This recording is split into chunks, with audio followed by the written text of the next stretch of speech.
안녕하세요. 소아과 아빠의 과학육아 소닥파파입니다. 진료실에 아이가 이제 한 명 저한테 왔습니다. 해외에 놀다가 이제 넘어지면서 돌바닥에 좀 살짝 굴렀나 봐요. 그래서 돌이 날카로웠는지 손이 조금 이렇게 찢어졌다고 하더라고요. 그런데 이제 해외에서 찢어졌으니까 뭔가 이제 처치를 하고 오신 것 같아요. 그래서 피도 먹고 괜찮아서 연고 바르고 소독도 조금 하셨대요. 그러고 나서 이제 귀국을 하자마자 바로 왔다고 했습니다. 그러면 저는 이제 바로 묻죠. 이제 언제 다치셨어요? 이렇게 물었습니다. 그랬더니 3일 전이라고 하시더라고요. 그래서 제가 예? 이렇게 하면서 상처를 봤더니 요새는 이제 응급 봉합 키트라고 해서 두 개를 붙이고 이렇게 실끼리 엮여져 있어서 당기기만 하면 이제 살이 이렇게 탁 달라붙는 그런 키트를 써서 오신 분도 계시고, 또 다른 분들은 이제 저희도 가끔 쓰는데 이제 스테리스트립, 그러니까 멸균으로 된 진짜 깨끗한 테이프, 그런 거를 이제 써서 이제 살길이 딱 잘 붙도록 그렇게 붙여 오시는 경우도 간혹 있습니다. 이런 걸로 이제 소독을 하고 꽁꽁 붙이고 오셨더라고요. 그러면 저는 당연히 다시 묻습니다. 이거 혹시 누가 했어요? 라고 이제 확인을 합니다. 그래서 이제 해외여행 갈 때 이제 이것저것 준비를 해가서 직접 소독을 하고 붙이고 했다고 하시더라고요. 크게 문제없이 지혈도 됐었고 물 안 들어가게 소독하고 붙이고 놀았다고 하더라고요. 언뜻 보면 굉장히 준비도 잘 하셨고 키트도 있고 소독도 했잖아요. 거의 완벽한 것 같은데 저는 이제 여기서부터 고민이 됩니다.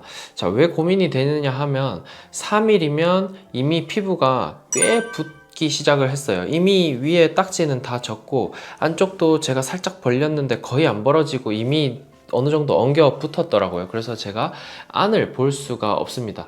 그러면 이제 뭐가 문제냐, 이제 혹시나 안에 돌가루나 아니면 흙이나 먼지나 여러 가지가 들어갈 수 있잖아요. 최악의 경우에는 녹슨 그런 철가루 이런 것들이 들어갈 수도 있고, 유리 조각 이런 거 들어가면 만질 때마다 아프거든요. 그런데 처음 찢어졌을 때는 당연히 아프니까 이게 유리 조각이 들어가서 아픈 건지 이제 그냥 상처 때문에 아픈 건지, 특히 말 못하는 애기들은 더 확인을 못해요. 그래서 이런 것들이 염증을 일으키거나 아니면 계속 이제 유리 조각이 안에 있으면 찔리니까 그런 것 때문에 계속 아프다면 이제 빼야 되잖아요. 그리고 이게 상처가 붓고 나면 이제 상처를 다시 열려고 해도 그 자리가 그대로 벌어지는 게 아니에요. 살길이 이렇게 딱 맞붙여져 있고, 그렇기 때문에 다시 째거나 아니면 아예 이제 헤집어야 되는 수준이 될 수도 있습니다.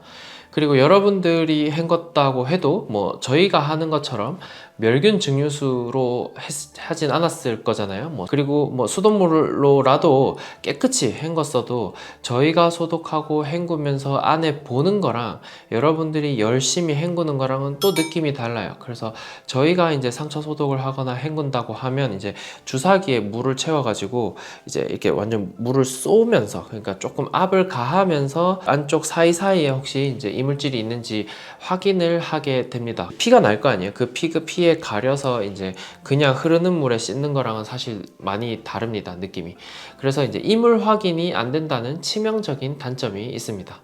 사실 케이스 바이 케이스이긴 한데 잘 헹궈져 있고 제가 눌렀을 때 큰 문제가 없으면 그대로 사실 넘어가는 경우도 왕왕 있는데, 이 아이는 조금 까만 게 이미 피부 안쪽에 조금 있었거든요. 그래서 제가 그런 내용들을 설명을 드렸고, 혹시 이제 깨끗하게 제거를 하셨어요? 물어보니까 흐르는 물에 씻었다고만 하시더라고요. 이제 안에 돌이 박혀 있는 경우가 가끔 있으니까. 그래서 조금 애매해가지고 제가 이제 외과로 전과를 보내서 이제 손에 마취하고 다시 확인을 하고 이제 조그만한 돌 같은 거 조금 더 빼고 제대로 봉합을 하고 이제 종결을 했습니다. 이런 경우 말고도 상처를 그냥 닫아버리면 이물 말고도 또 문제가 있어요. 피부만 찢어지면 사실 다행인데 근육까지 찢어지진 않았는지, 또 상처의 가장 안쪽 혹시나 신경 같은 게 다치진 않았는지를 확인하고 꿰매야 합니다. 여러분들이 만약에 이제 이런 엄지 손바닥 이쪽에 이제 찢어졌다고 한다면 반드시 엄지가 잘 굽혀지는지, 그 다음에 엄지 쪽, 이 엄지 말단 쪽 감각은 괜찮은지, 이런 건 이제 좌우를 보통 비교를 하고요. 그래서 저희가 맨날 말하는 모터 센서리, 그러니까 움직임과 감각, 이 두 개가 괜찮은지 확인을 하고 덮어야 됩니다. 아니면 정형외과나 성형외과적으로 정확하게 근육부터 아니면 신경까지 연결해서 꿰매는 게 필요할 수가 있습니다.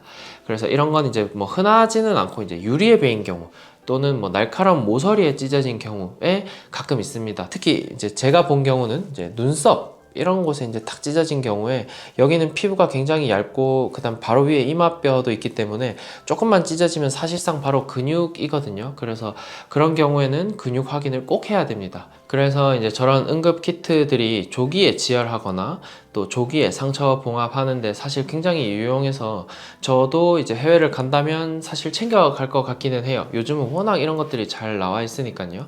저도 스테리스트립은 가지고 다니기도 하고 자주 쓰기도 합니다. 뭐 주변에 혹시 쓸 일이 있으면.